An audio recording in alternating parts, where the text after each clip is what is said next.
Hello students, good morning to all of you.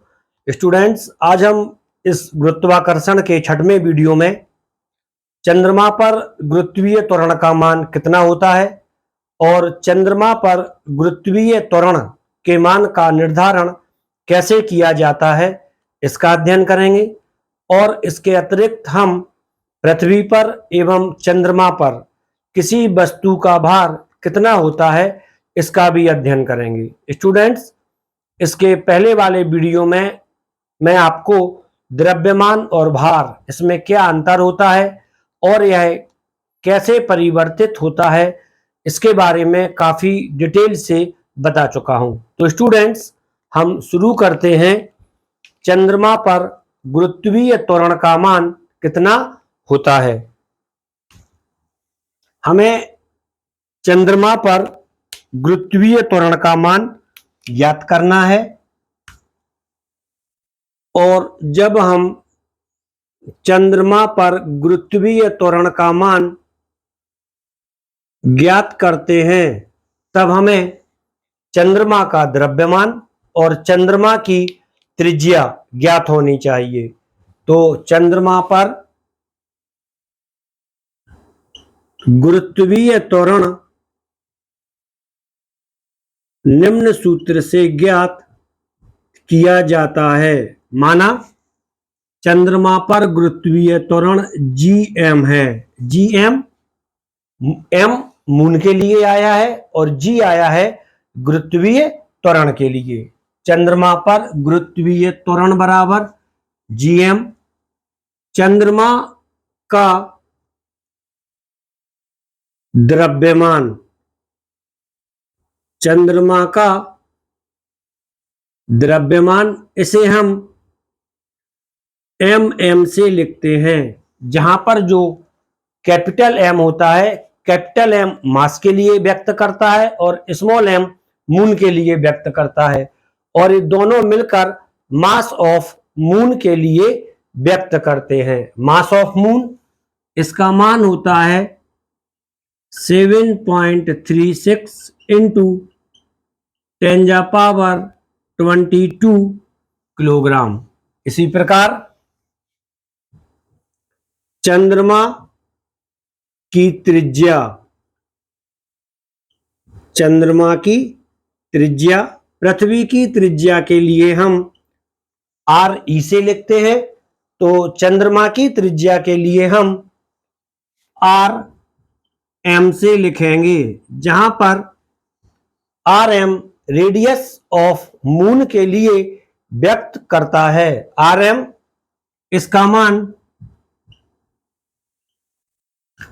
1.76 into 10⁻6 metre होता है। तो students, यहां पर 7.6 लिख दिया, ये 7.4 है।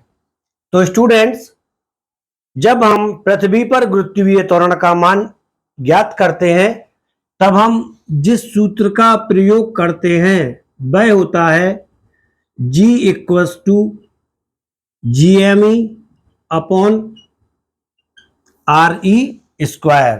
तो यह स्मॉल g एवं कैपिटल G के बीच का संबंध है। इसी प्रकार जब हम चंद्रमा पर गुरुत्वीय त्वरण के मान का निर्धारण करते हैं तब इसे निम्न प्रकार से लिखते हैं।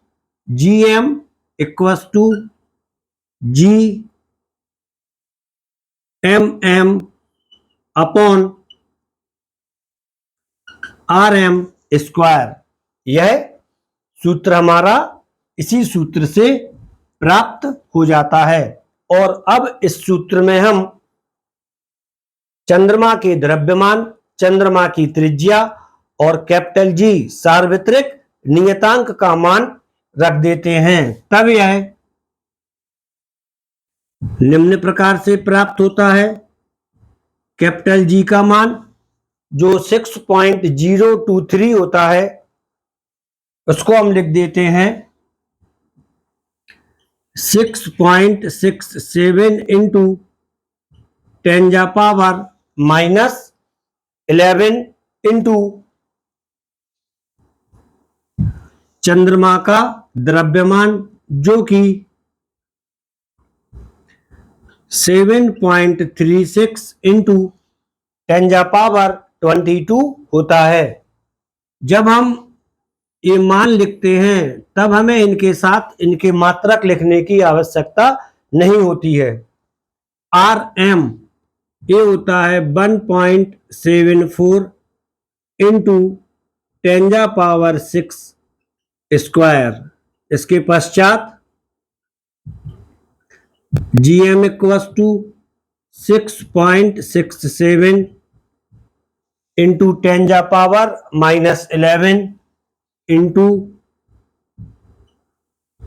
7.36 इंटू 10⁻22 अपॉन 1.74 इंटू 1.74 इंटू यहाँ पर आपको देखना है 10⁻6 का होल स्क्वायर है, तब यह 10⁻12 हो जाता है।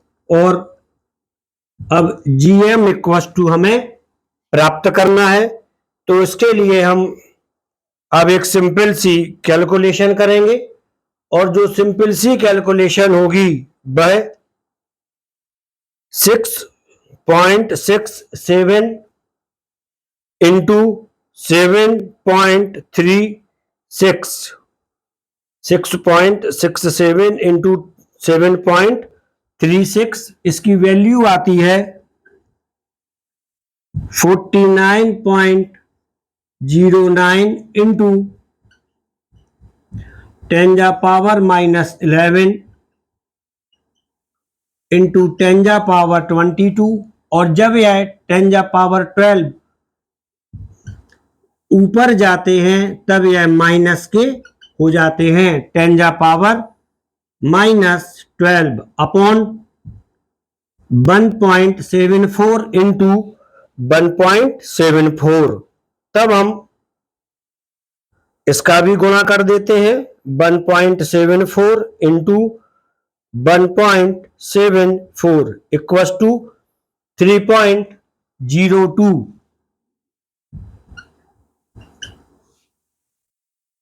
ये हमारी कैलकुलेशन हो जाती है। अब GM इक्वल्स टू जब हमें फाइंड आउट करना है, ज्ञात करना है, तब 49.09 ये वाली संख्या उसको डिवाइड कर दिया है 3.02 से, तब इक्वल्स टू आता है 16.25 इंटू, अब इसको समझ लें आप, 10⁻11 इंटू 10⁻12, तब यह हो जाता है 10⁻23 इंटू 10⁻22, तब पुनः GM इक्वल्स टू 16.25 इंटू 10⁻−1, ये हो जाता है 1.62। GM इक्वल्स टू 1.62, -1 है, इसको हम इसमें 10 का भाग दे दें तो 1.62 हो जाता है, या 1 दशमलव आगे की ओर खिसका दें या इसको आगे की ओर बढ़ा दें। और त्वरण का मात्रक होता है मीटर प्रति सेकंड स्क्वायर, तब GM इक्वल टू 1.62 मीटर प्रति सेकंड स्क्वायर प्राप्त होता है। इसके पश्चात हम जो चंद्रमा का गुरुत्वीय त्वरण है जिसका मान 1.62 मीटर प्रति सेकंड स्क्वायर आया है, इसकी पृथ्वी के गुरुत्वीय त्वरण से तुलना करते हैं। तब पृथ्वी का गुरुत्वीय त्वरण GE gravitational acceleration upon earth, इसको यहां पे लिख दे रहा हूं पृथ्वी का गुरुत्वीय त्वरण 9.86 और चंद्रमा का गुरुत्वीय त्वरण GM इक्वल टू 1.62 मीटर पर सेकेंड स्क्वायर। इन दोनों को हम डिवाइड कर दें। इक्वेशन 1/2, ऊपर वाली इक्वेशन 1 है, नीचे वाली इक्वेशन 2 है, तब यह आती है 9.86 अपॉन 1.62। अब इसको हम डिवाइड कर दें। 9.86 डिवाइड बाई 1.62 इक्वल टू आता है GE upon GM equal to 6.0, अर्थात GE equal to 6.0 into GM, अर्थात पृथ्वी का गुरुत्वीय त्वरण GE चंद्रमा के गुरुत्वीय त्वरण का 6 गुना होता है। अर्थात पृथ्वी का जो गुरुत्वीय त्वरण होता है वह चंद्रमा के गुरुत्वीय त्वरण से 6 गुना होता है। इसको हम दूसरे शब्दों में निम्न प्रकार से भी बोल सकते हैं, GM equal to GE upon 6.0, अर्थात चंद्रमा पर गुरुत्वीय त्वरण पृथ्वी के गुरुत्वीय त्वरण का 1/6वां भाग होता है। तो स्टूडेंट्स, अभी आपने 2 टॉपिक की स्टडी कर ली है। पहला टॉपिक था चंद्रमा पर गुरुत्वीय त्वरण की गणना। पहला जो आपका टॉपिक था वह था चंद्रमा पर गुरुत्वीय त्वरण GM की गणना। और जो दूसरा टॉपिक आपने अभी स्टडी किया है, ये टॉपिक था पृथ्वी के गुरुत्वीय त्वरण और चंद्रमा के गुरुत्वीय त्वरण में क्या संबंध होता है, इसका भी आपने अध्ययन कर लिया है। पृथ्वी का गुरुत्वीय त्वरण,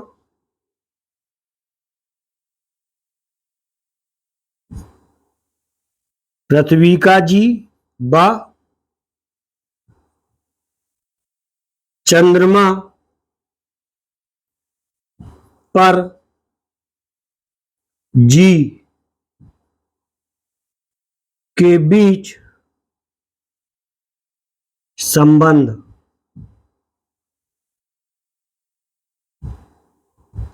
ये आपने इस टॉपिक का भी अध्ययन कर लिया है। स्टूडेंट्स, चूंकि आप जानते हैं कि किसी भी वस्तु का जो भार होता है वह उसके द्रव्यमान पर और गुरुत्वीय त्वरण पर निर्भर करता है, तो स्पष्ट है यदि किसी वस्तु को हम चंद्रमा पर ले जाते हैं तो इसका भार पृथ्वी के भार का 1/6 रह जाता है।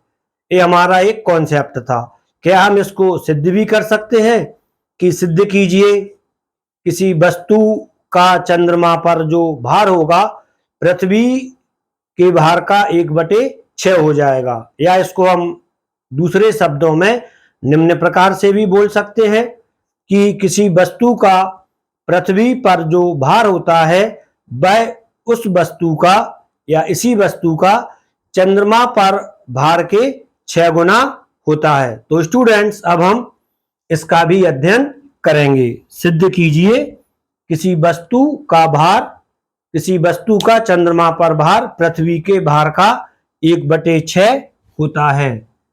तो स्टूडेंट्स, ये टॉपिक काफी सरल है, आपके सिलेबस में भी है और किताबों में दिया भी गया है, जिसको हम बड़ी आसानी से एक्सप्लेन कर सकते हैं और समझ भी सकते हैं। अभी इसकी हमें जरूरत पड़ेगी।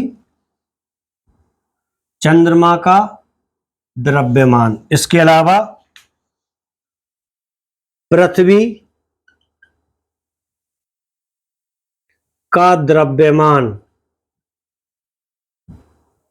पृथ्वी का द्रव्यमान ME, मास ऑफ अर्थ, पृथ्वी का द्रव्यमान मास ऑफ अर्थ एक कितना होता है। यदि हम पृथ्वी के द्रव्यमान की ओर देखते हैं तब जो मास ऑफ अर्थ आता है, अपना मास ऑफ अर्थ होता है 6.0 इंटू 10⁻24 किलोग्राम। स्टूडेंट्स, यदि इसी प्रकार आपसे पृथ्वी की त्रिज्या के बारे में पूछा जाए कि पृथ्वी की त्रिज्या कितनी होती है, तब आपको सरल सा शब्द याद रखना है, पृथ्वी की त्रिज्या 6400 किलोमीटर है, अर्थात 6.4 इंटू 10⁻³ किलोमीटर। और जब आप इसको मीटर में बदलते हैं तब यह 6.4 इंटू 10⁻6 मीटर हो जाती है। पृथ्वी की त्रिज्या RE equal to 6.4 into 10⁻6 metre होती है। तो सबसे पहले हम इसका चंद्रमा पर क्या भार होता है इसकी गणना करते हैं। माना, यहां से शुरू करते हैं। माना किसी वस्तु का चंद्रमा पर भार, माना किसी वस्तु का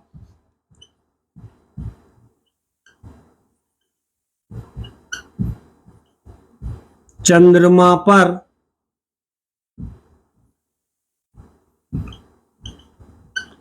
भार, इसको मान लिया WM, वेट एट मून, चंद्रमा पर भार। इसी प्रकार इसी वस्तु का पृथ्वी पर भार कितना होगा,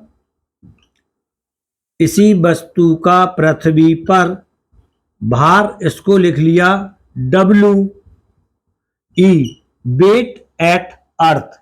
और हम जानते हैं किसी भी वस्तु का जो भार होता है वह उस पर लगने वाले गुरुत्वीय बल के बराबर होता है या गुरुत्वाकर्षण बल के बराबर होता है।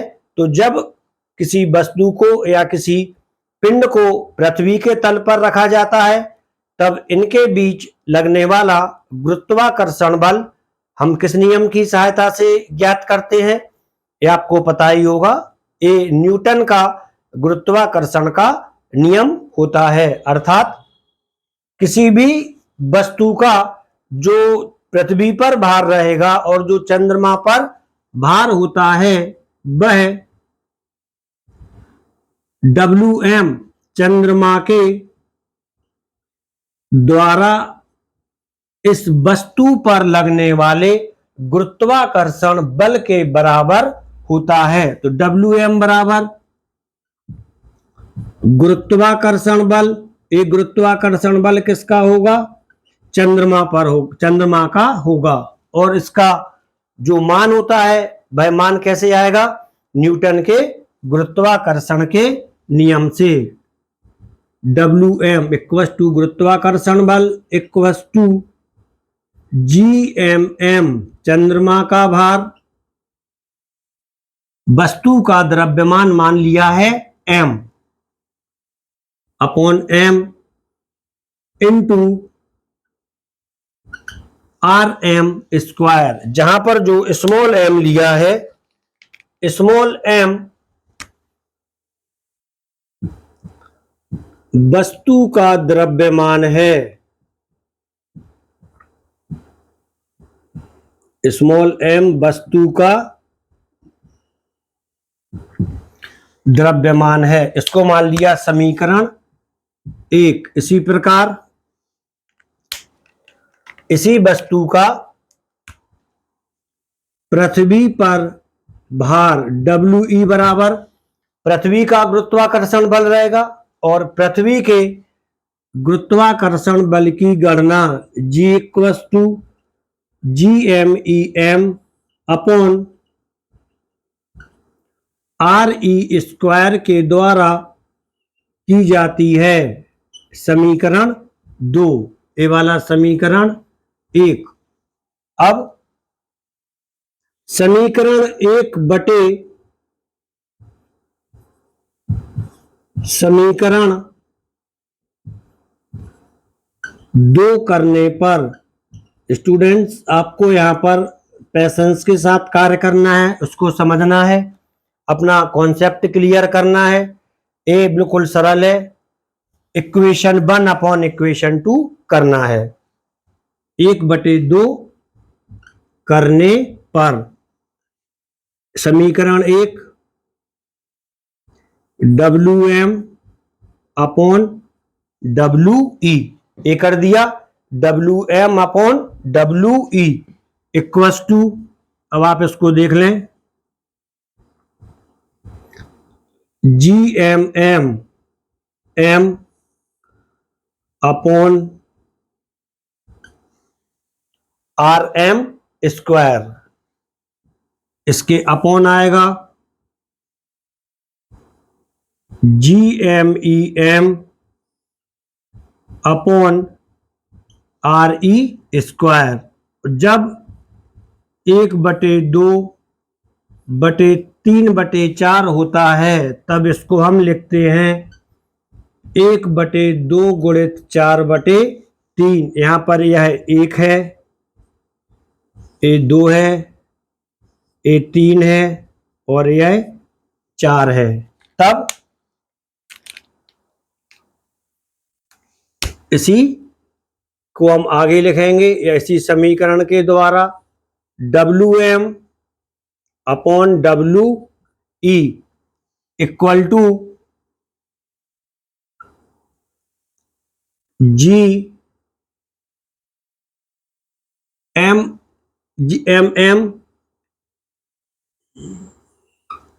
Upon RM square into RE square, चौथी चीज ऊपर, और जो तीसरी चीज होती है GMEM ये आएगी नीचे।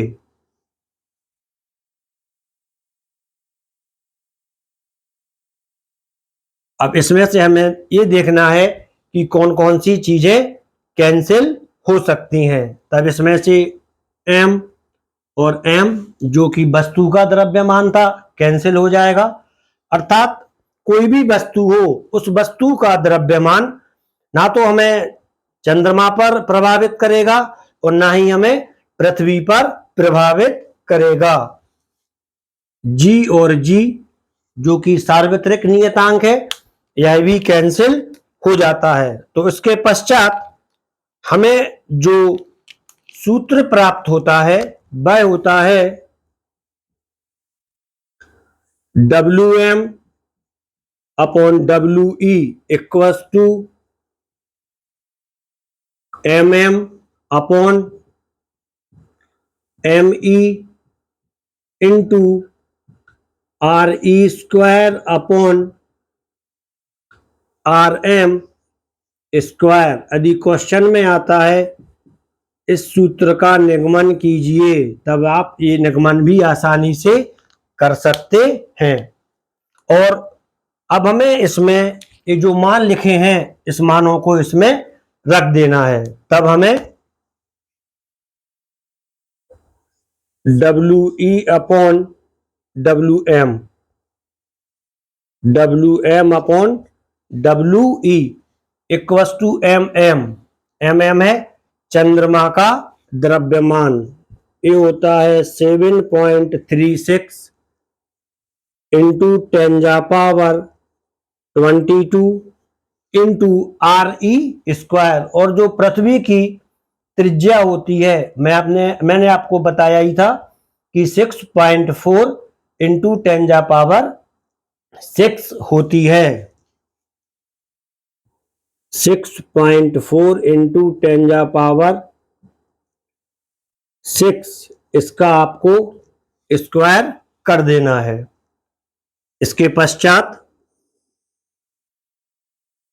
ME मास ऑफ अर्थ ये होता है 6.0 इंटू 10⁻24 इंटू RM चंद्रमा की त्रिज्या 1.74 इंटू 10⁻6 का स्क्वायर। यहां तक आपकी समझ में आसानी से आ गया होगा। अब हमें इसका सिर्फ कैलकुलेशन करना है और कैलकुलेशन करने के लिए बिल्कुल सरल सा स्टेप है। 7.36 इंटू 6.4 इंटू 6.4 दो बार था इंटू 10⁻22 10⁻12 क्योंकि गुणा में घातें जुड़ती हैं उनका स्क्वायर नहीं होता है तो 10⁻6 इंटू 10⁻6 10⁻12 होगा। 6 का स्क्वायर नहीं कर देना, ये गलत हो जाएगा। Upon 6.0 into 1.74 into 1.74। इसके बाद 10⁻, ये वाला 24 है, ये 10⁻6 का स्क्वायर है तो गुणा में घातें फिर से जुड़ जाएंगी और यह हो जाता है 10⁻12। और जब हम इन सभी चीजों का गुणा करते हैं तब हमें निम्न मान प्राप्त होता है 7.36 into 6.4 into 6.4 equal to 301.4 301.4 into 10⁻34। यहां तक हमें ये प्राप्त हो जाता है। इसके बाद गुणा भाग आप पेशेंस के साथ करें, सब्र के साथ करें, इसमें कोई जल्दबाजी नहीं करें, अन्यथा आपकी जो पूरी मेहनत है वह खराब हो जाती है। इसके पश्चात 6.0 into 1.74 into 1.74 equals to 18.16 equals to 18.16 गुणित 24 और 12 36 10 की घात 36 आती है 10⁻36। यहां तक अपना ये कॉन्सेप्ट क्लियर चल रहा है। अब इसके पश्चात और थोड़ा क्लियर कर लें।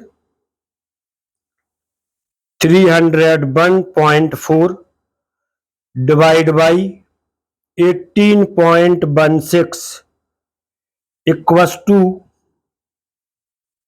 16.5 इंटू 10⁻34 इंटू 10⁻36। ये 36 हो जाएगी माइनस में, 36 माइनस में हो जाएगी क्योंकि नीचे से ऊपर की ओर गई है। तब जो हमें प्राप्त होता है लास्ट में 16.5 इंटू 10⁻−2 प्राप्त होता है। तो अब हम इसके लिए थोड़ा आगे देखेंगे। ये रफ कर देता हूं ऊपर वाला।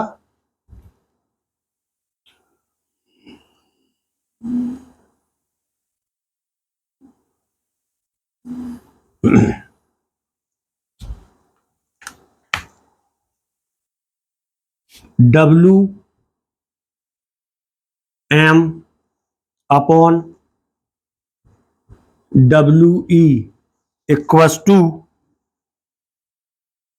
16.5 इंटू 10⁻⁻²। तब यह हो जाता है W upon M W upon E equals to 0.165। अभी इसको हमें और भी आगे सॉल्व करना है, वो मैं यहाँ पे सॉल्व कर रहा हूँ। तब यह होता है WM equals to 0.165 into WE। यहां पर मैं मान लेता हूं इसको 1, इसको मान लिया है 1। तब WE equals to 1 into WM upon 0.165।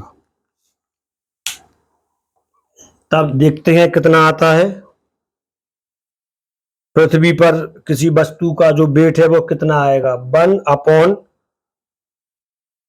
0.165 equals to आता है 6.0। तब WE इक्वस टू 6.0 WM, अर्थात किसी वस्तु का पृथ्वी पर भार चंद्रमा पर भार के 6 गुना होता है। पृथ्वी पर भार कितना रहेगा, चंद्रमा पर भार का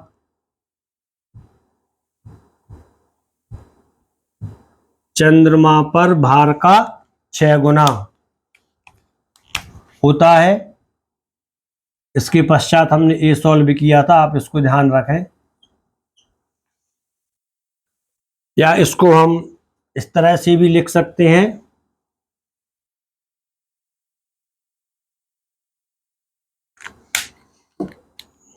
ये भी सरल है।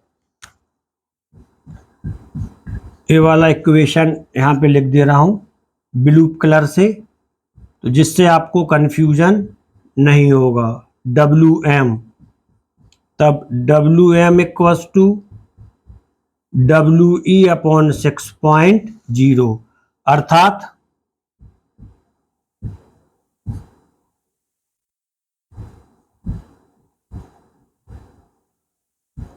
चंद्रमा पर भार पृथ्वी के भार का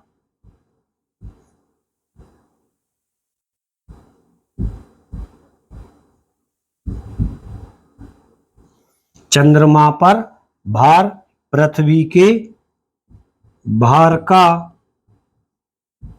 6वां भाग होता है।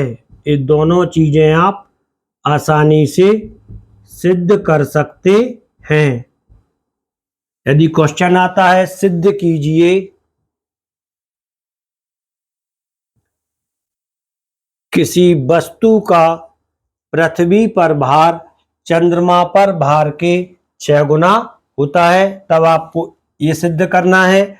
और यदि क्वेश्चन आता है सिद्ध कीजिए चंद्रमा पर भार पृथ्वी के भार का 1/6वां भाग होता है, तब आपको ये सिद्ध करना है।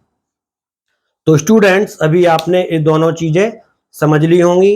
ये चीजें आपके कॉन्सेप्ट को क्लियर करती हैं। इसमें जो चीज आप लोग पढ़ते हैं वो चीज आप उसको प्रूव भी करते हैं और साथ में सिद्ध भी करते हैं। जब तब आपके कॉन्सेप्ट हायर क्लासेस के लिए क्लियर हो जाते हैं। और आप जो 9th-10th में साइंस होती है वो आपकी 11th-12th में फिजिक्स हो जाती है, भौतिक विज्ञान हो जाती है।